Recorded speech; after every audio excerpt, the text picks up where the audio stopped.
I will now introduce our speaker for today. Today, our speaker is Mr. Tyrone Kimenyi, a very young gentleman, aged 30 years old. He is someone who's very well traveled, very well educated, has studied tourism and hospitality, public relations, business sustainability, events management, and most recently, media communications, and is also involved in voice training and presentation.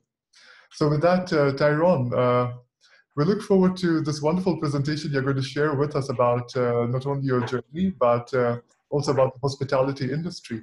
Welcome, Tyrone. Thank you so much for that, Ritesh. With no further ado, let me begin. So the pandemic in 2020 affected the hospitality industry severely, as we've never seen before. The effects have been even greater than we saw in 2001 and 2008. This mega event has shaken all our assumptions about traveling, managing hotels, and dealing with customers, management companies, lenders, banks, and team members. On the other hand, 2021 is looking very promising. As soon as the world will be vaccinated, the hospitality industry is all about smiling at the guests and knowing them well. We should not forget it. I'm sure that in 2021, we'll be able to smile again to our guests and they will smile back to us without a mask. Looking at trends in the industry, we can expect mega hotel chains to continue growth with the brand variety. Customer suspicion about room cleaning will continue for many years. The mega chains did great work in publishing their standards and procedures to improve hygiene and cleaning. Of course, Airbnb has also improved their cleaning. This change has propelled the industry forward in that respect, which is great news to all travelers. It will take some time for capsule hotels and hostels to recover after the pandemic, but human nature is not to forget, and people's nature is to connect. We see a trend of getting out of the main cities for vacation, so villa resorts and different accommodation types outside cities will flourish. Super budget hotels will continue to answer the need for good hotel accommodation in the city centers at an affordable price. Boutique and trendy hotels with great F&B concepts also will be in high demand. The mix of business and leisure will be stronger than ever.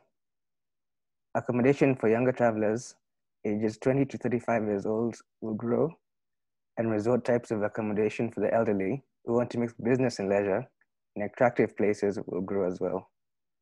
There's so many different segments that developers and hoteliers can go after, making the industry's future so bright. For business hotels, it'll take some time for international business travelers to return, so local tourism will continue to be important more than ever. Hoteliers should make sure they have a local loyalty program, not only internationally. Furthermore, business people will cut back on traveling, as Zoom is now an acceptable avenue to do business with the Zoom culture. The business hotel should explore how to recover from the expected drop in business travelers. For example, hotel rooms can be used as day offices, and hotel lobbies can be used as a co-working area. Many hotels have a large lobby with a design that does not properly accommodate business people from the hotel or business people from outside the hotel. Now is the time to change it. Besides, many hotels are still selling seminar packages which cost much money, while co-working space operators can give working space by the hour. Business hotels need to learn to host co-working spaces as well. Hosting co-working is easy to do with all the different apps available in the marketplace with minimal cost. The property management system is one of the key factors that affects the hotel function. The PMS dominates the hotel operation, and I have been told that there are more than 4,000 different PMSs globally. All applications have to contact the different PMSs to be relevant to guests and team members. Now, despite the major advances in technology, hotel operators have to work with too many applications, one for the back of the house operation, one for the concierge services, one to be used as a keyless entry to open the hotel's doors, one to follow up on social media reviews, and more. It's time to have one platform that can manage the hotel inventory, accounting, customer journey, before, during, and after, staff member communication, and more. These functions should be linked to BI that can give the operators one dashboard that lets them know everything about their hotel's guest profiles to deal with service delivery and maintenance. As hoteliers, we have to look at new technology to become greener. We need to harness solar power, save energy, reuse the hotel grey water, save heat, improve air circulation, use more efficient lighting, and utilize environmentally friendly materials. From my experience in the co-working spaces, customers are looking for flexibility. As hoteliers, we need to change the way we think and be more flexible with our operations, hotel public space, and room construction.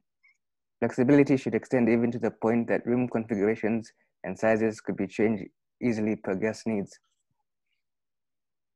In terms of security, we are at risk that anything can happen. We have a great responsibility for all our stakeholders' safety, from the owner and the team members to the guests. Recently, I have seen cyber attacks on different companies, and it's a cause for concern. The hotel industry has to work together to protect guest information and the hotel operation, as we're becoming more and more dependent on technology. In sum, good things are coming to the hotel industry in 2021. I want to take this opportunity to wish all hoteliers worldwide and guests a good year. Now let me start on my journey. I was born in March 1991. I've always been a fan of hotels because my dad was the longest serving general manager of Norfolk Hotel.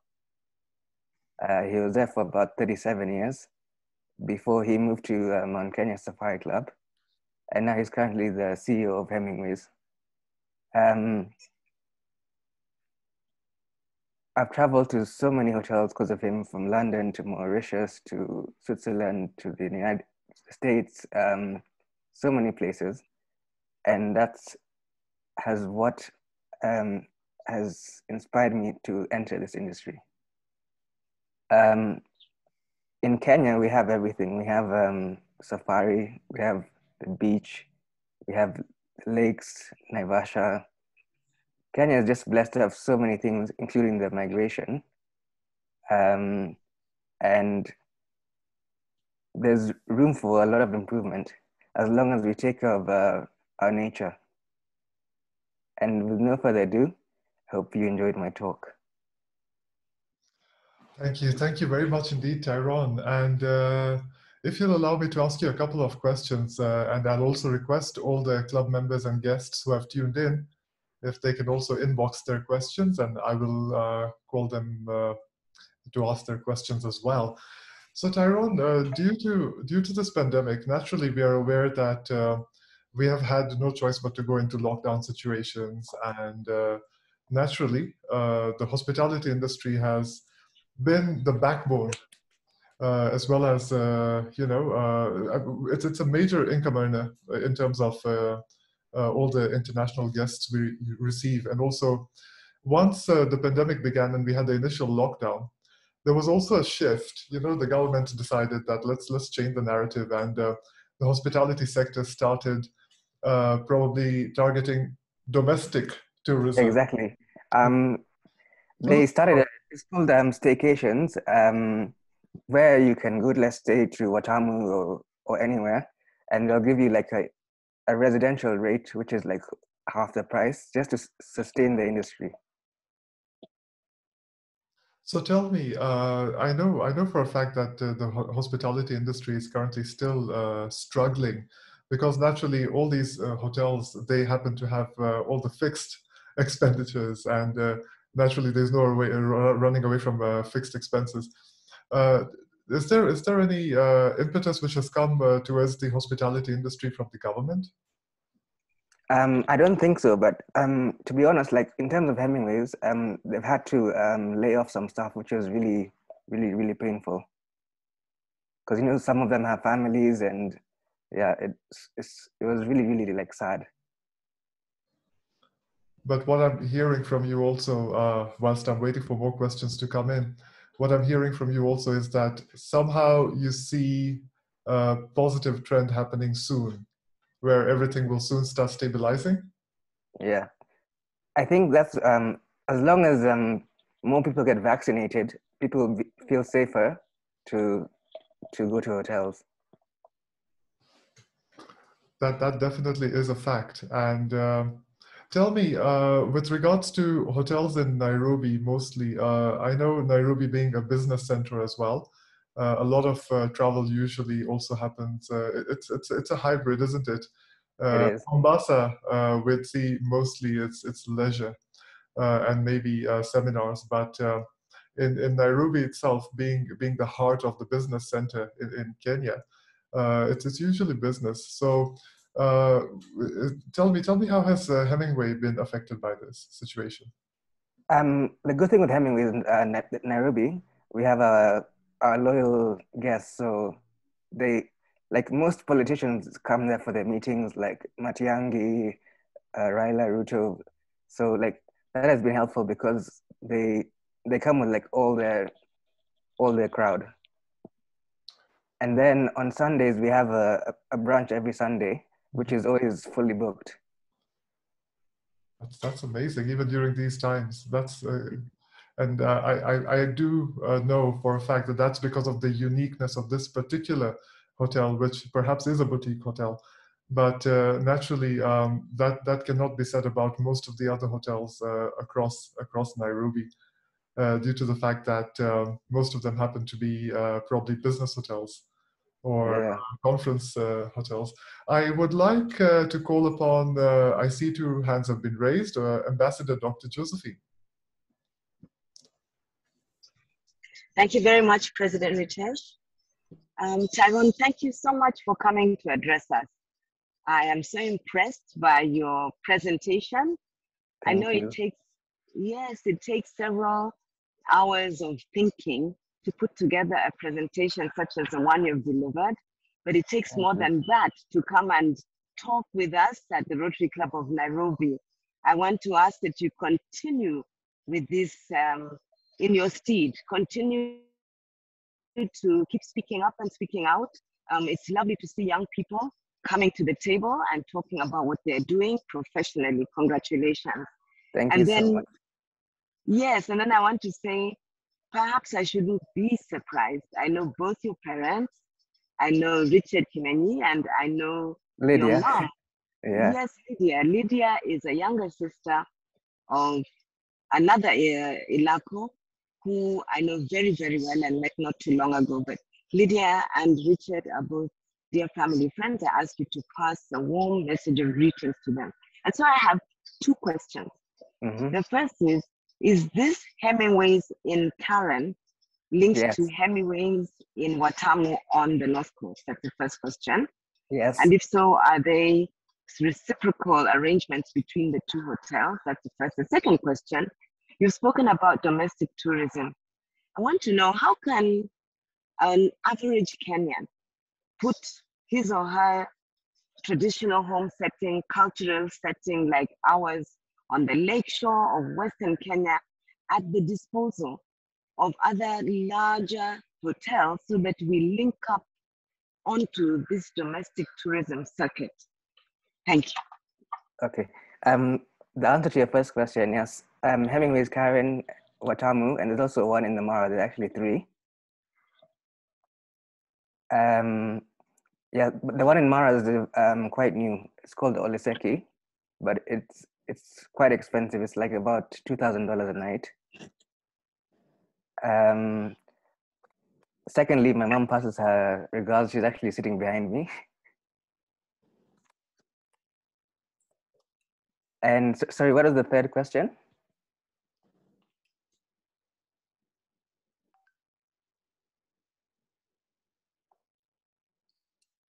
Sorry, what was the third question? No. I'm so sorry. So first of all, I'm happy to hear that your mom is behind you. Give her a big shout out.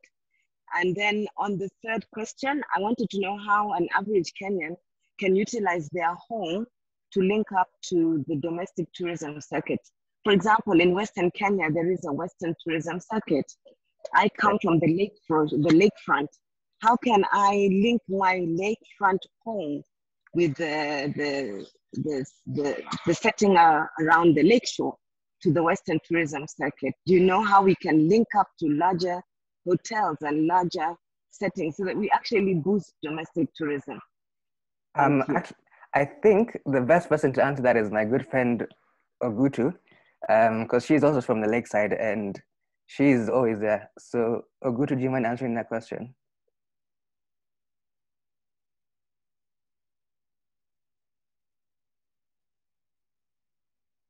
Ogutu?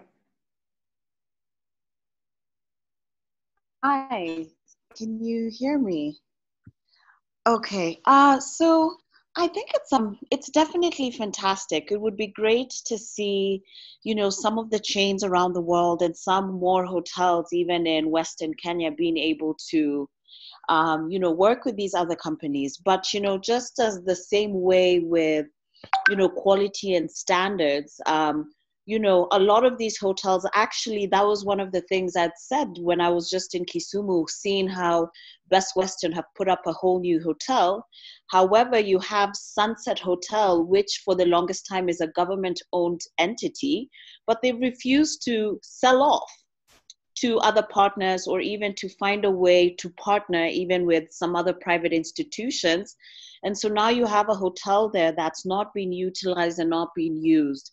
So I think what it means is not only from a government standpoint do they need to look at some of these privatized engagements, and especially because that's under the Ministry of Tourism, they need to ensure that they can upgrade hotels. And when we live in such a globalized world now, and we're talking about partnerships and being able to leverage on each other's different strengths, I think it would be a great move, for the government to do that, and also for private sector. One of the things in the tourism sector is you have the opportunity. There was actually a hotel, to the lady who did ask about partnering, there's a hotel in Kisumu that was being built, and Radisson had already shown interest in it. However, they did encounter some issues when it came to land ownership, amongst other things, so it wasn't able to get to that point of fruition. But if you have the quality and you do the standards and they can meet that international level, all of these hotels are keen to partner and are keen to see what they can do to kind of increase their footprint.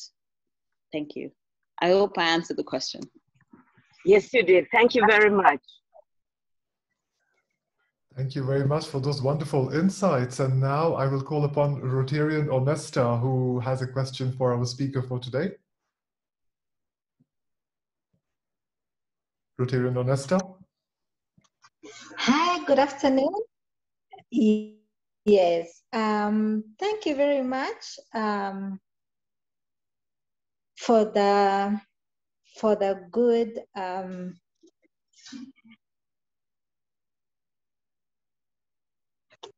for what you have. I'm actually a hotelier by profession. I studied in Kenya Utalii College, and my first job was at Lillian Towers, and then from there I went to the States. I've worked with the Marriott hotels, and I've also, what I came to realize, like in America, in Orlando area, In Florida, that is yeah. in Florida, Yeah. they have a lot of timeshares. Yeah, they have a lot of timeshares. And with the timeshares, they help so many people to travel, whereby they don't have to use their money at that particular time. Because if you own a timeshare, maybe in Kenya, and you also own another timeshare in Orlando, you can exchange. So many people, if we can embrace that in Kenya, we can have a lot of guests coming in, because, it is very hard for people just to save a lot of money to travel. Many people don't have that, then they don't have that paying well job to invest and save and travel. But when we have so many timeshares, you can exchange, you can go for a vacation without even using any money at that particular time. So I think also we should start embracing some of those things which are done in the West. Thank you. I agree wholeheartedly. Like, that is such a good idea, and I'll actually look into it. Thank you for sharing those wonderful insights, Rotarian Onesta. And I think we need to engage in further conversations as well with regards to the hotel industry and where we can see scope for getting more ideas as to where there's scope for improvement. But I'm going to call upon Rotarian Rashmi to kindly ask. Can you hear me? Am I audible? Yes, you are. Okay, thanks. I thought I was on mute. Well, I have always wondered one thing, and since we have a hotelier in our midst and somebody whose father has also worked in some of my favorite hotels in Kenya, that is the Norfolk and Mount Kenya Safari Club, I would like to ask two questions from you. One is that if you really look at the hotel rates, both in Kenya and Tanzania, they're absolutely top dollar rates. Yeah, for even a so-called 5-star hotel, which if you really compare it with international chains, is probably in the 3-star or 4-star kind of a service and quality of upkeep, etc. range. $300, $350 is the normal rates per night for most of the hotels in Kenya and Tanzania, and they can go up till $400, $450 also for normal, not small rooms, but normal suites, normal double bedroom suites. And if you really, even if I talk about Norfolk or if I talk about, they really are not at that level of upkeep and service quality, which you will otherwise internationally get in a $350 or $375 or $450 a night room. And secondly, I think this is very unique to Kenya and Tanzania, that there are two rates, and I don't know, maybe there are other countries, but most countries where I've traveled, there is a local rate and there is a tourist rate. So as a tourist, if you're paying something which is around $150 extra, whatever the gap is, you end up feeling that it's the same thing you're paying for. You're getting the same service. You have the same room. Are you being discriminated against because, the hotel is thinking that, okay, let me get some extra dollars from him for the same service for which I'm offering it to a local or a resident at a lesser rate? And also, all these hotels in the in the Masai Mara and all other reserves are pretty basic, but they charge top dollar rates. So there is, I think, don't you think there is a reason why there should be some rationalization of rates, etc., especially since tourists are not coming to Kenya any longer?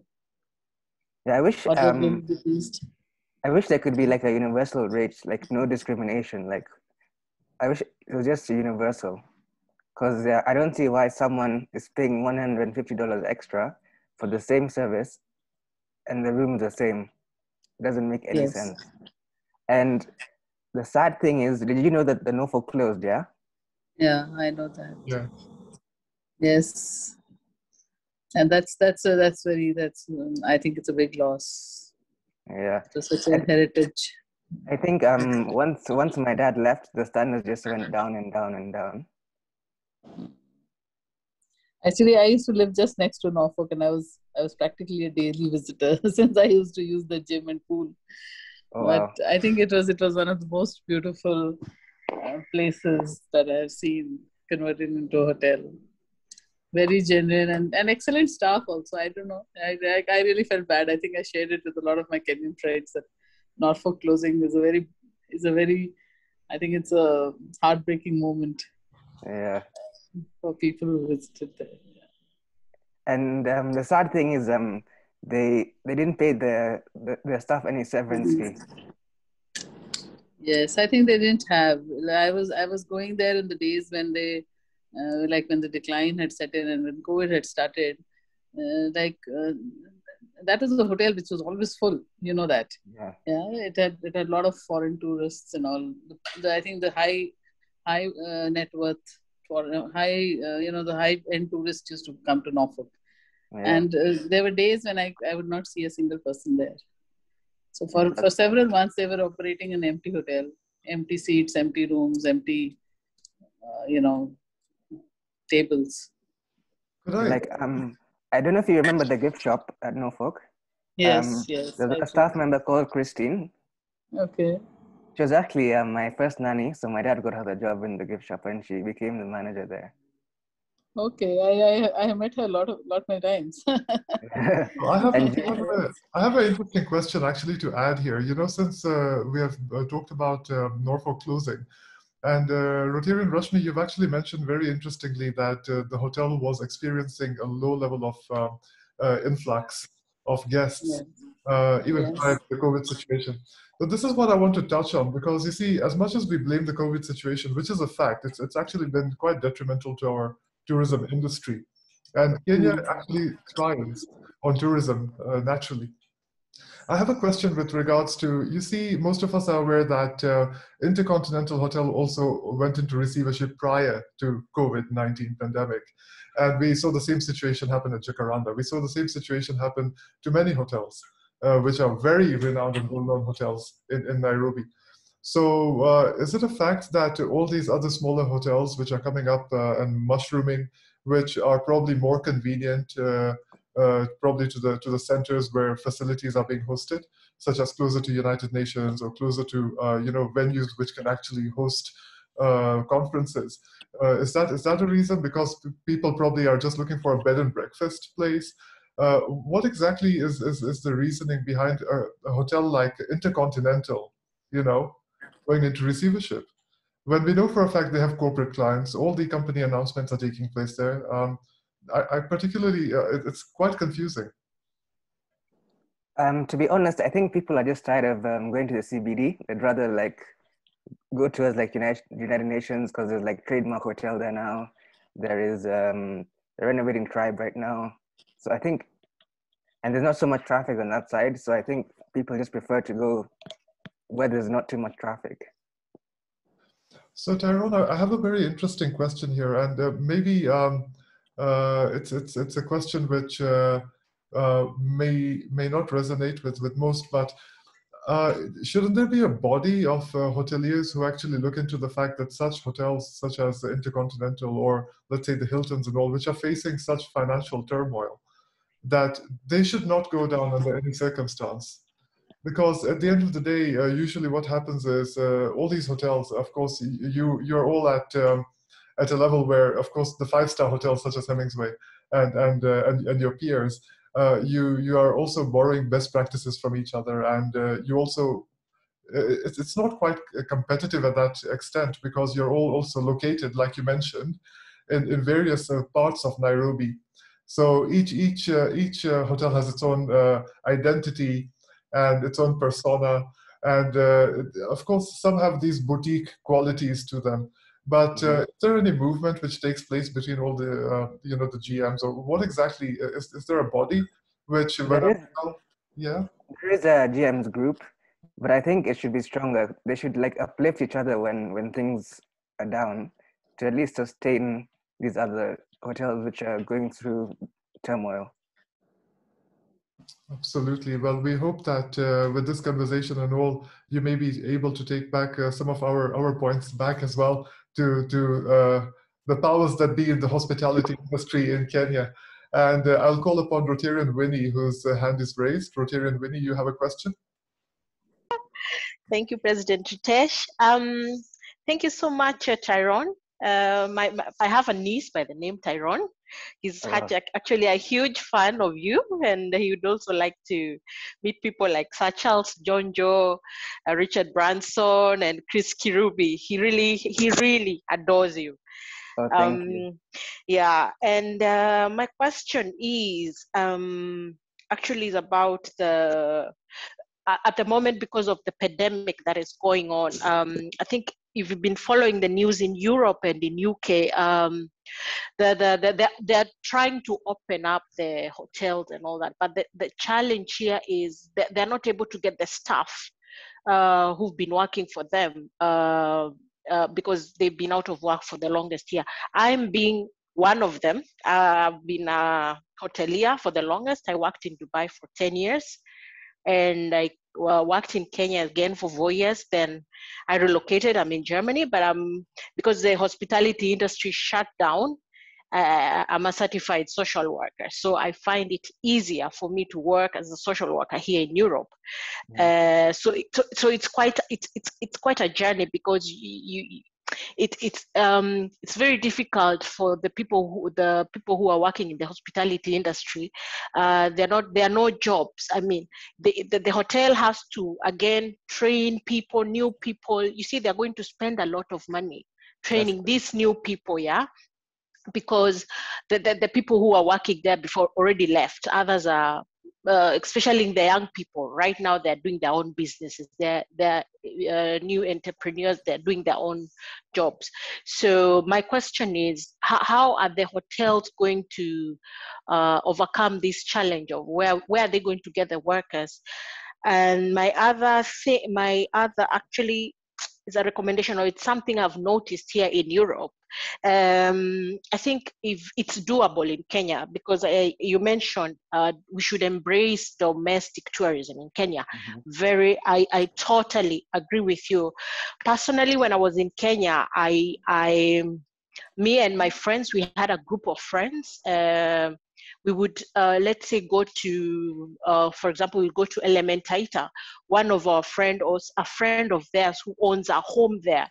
So we'd pay something. So we'd pay something to go to that county to visit that area. If it's Moranga, we find a home in Moranga. So it's like an exchange. And I think that is really being embraced here in Europe. A lot of people are doing that. It's like an Airbnb. So because I live in Thika and you live in Kakamega, I want to come to your place. So it's like an exchange program. So that way, you really don't go crazy in your own home.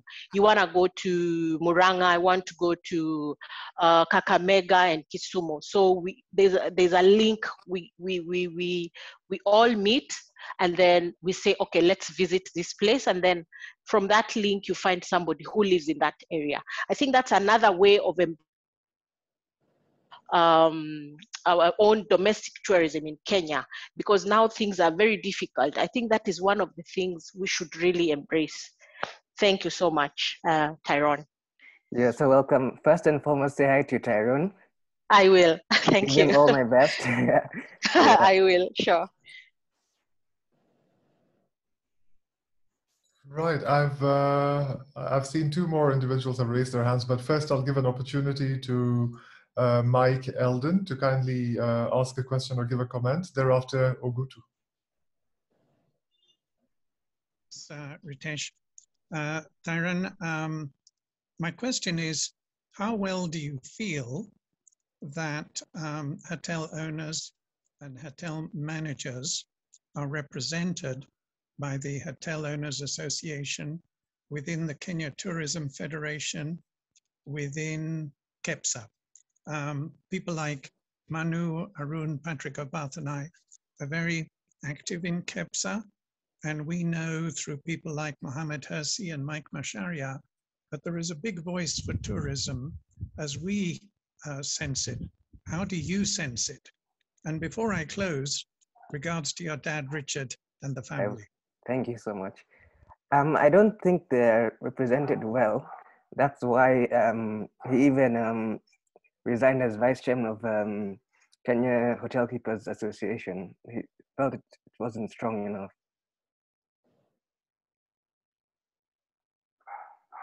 But surely if it's not strong enough, it's an argument to stay there and help strengthen it and attract others. That's true. That's actually true. I'll bring it up to him. Yeah. Okay. Thank you so much, Mike, and thank you for enlightening us that there are actually groups which are involved with regards to the hotel and hospitality industry. And do we have any further questions for Tyrone? Right, so what I'll do is I'll request Rotarian Willie, who also has a nephew who's a namesake of our speaker today. Rotarian Willie, if you can kindly give a vote of thanks to our speaker today, since he's a very young speaker who is a very promising individual, and you happen to be our Youth Service Director. Thank you so much, President Ritesh. I would really like to express our sincere thanks to our honored speaker today, that is Tyrone Kimenyi, for giving us an excellent coverage on the topic for the future of the hospitality, a fresh perspective. We're very delighted that you touched on domestic tourism, the new technology in hotels which should be embraced, hotel protecting guest information, and clearly, again and again, you say we are really blessed in Kenya. So charity begins at home. We should all embrace our country.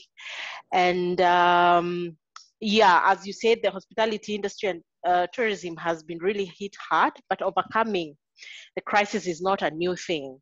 So we always say, where there's a will, there's a way. Exactly. So whether we go back to normality or not depends how we define normality. It is compulsory for the hospitality to adapt. Now, the moment that the hotel owners and operators demonstrate the resilience in the sector, its capacity to adjust the realities of market. As Charles Johnson stated, it is not the strongest of the species, the survivor, nor but the intelligent. It is the one that the most adapts. So adapts to the change. So I think we have to adapt to that.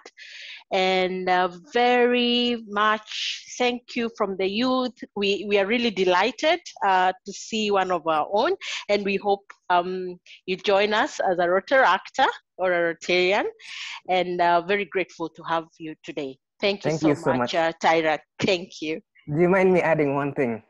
Yes. One of my best friends here, Agutu, I'd like her to say one thing about what she does. She has done so well for herself in the last few years. Okay. Sure. Agutu? Hi, Tyrone, you're definitely putting me under the spotlight. This is not fair. I just wanted to say to you, Tyrone, that was an excellent presentation. It's so good to hear you talk about the tourism sector, and your passion for it is unmistakable. So thank you so much for that. And I don't know if it was something that was mentioned, but I feel when tourism to Africa generally and some of the major hotspots like Kenya and South Africa started to go down, what South Africa decided to do was to start looking at, African tourism, looking at West African markets, which are predominantly go to Europe and go to the likes of Dubai. And now you actually find that a larger majority of the tourists who are going to South Africa are actually now from West Africa. And so I think it also means that we need to be a bit more innovative when it comes to the markets we're reaching out to, and start reaching out to some of these more traditional markets. In the good days, I think in the 90s, there was a singer from Congo, Billy Abel, and she sang a song called Nairobi. And that was what Nairobi meant to so many people far and wide. It was that city, it had that ideal. And I really do hope we can continue to capture that. So for myself, just in quick summary, I work in the oil and energy sectors. I am an upstream oil and gas engineer. I consult with our State Department for Petroleum, and I'm also very passionate about sustainable energy and making sure that we can do so in equitable ways. So I work as well in a bit of off-grid solar solutions. So thank you very much, Tyrone, for putting me under the spot. But thank you so much to all of you for this wonderful afternoon. Thank you very much indeed, Ogutu, for joining us today, and congratulations on your many achievements. And also to Tyrone, thank you for this presentation which you have shared with us today. And naturally, you have received quite a number of questions about the hospitality industry from the members of Rotary Club of Nairobi and guests. So if you could kindly also take those questions back along with you, and maybe a discussion can be held. You know, No problem. right?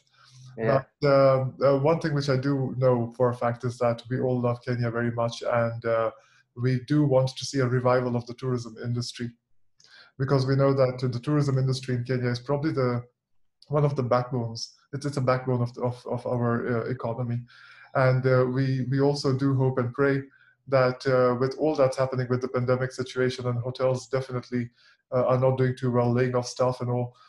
We do hope that staff are not laid off, but there's some kind of a way the hotel industry and the hoteliers can find, to accommodate or to keep on the staff, because naturally we do know that although the costs are rising, this is a situation which hopefully we should see some kind of a reversal soon.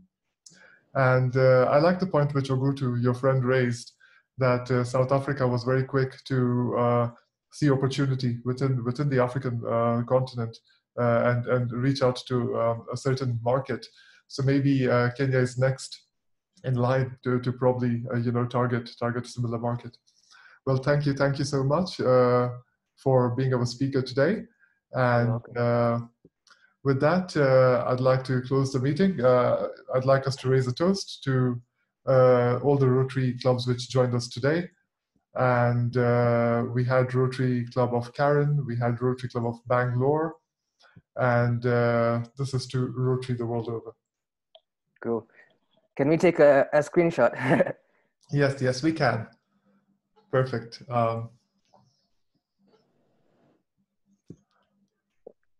Ritesh? Yes. Ritesh? Yes, Dr. I just wanted to tell you that today, I'm sorry that I had a meeting a little bit earlier, but when I joined, I heard the speaker. But today we had Ugali in Geneva. Really?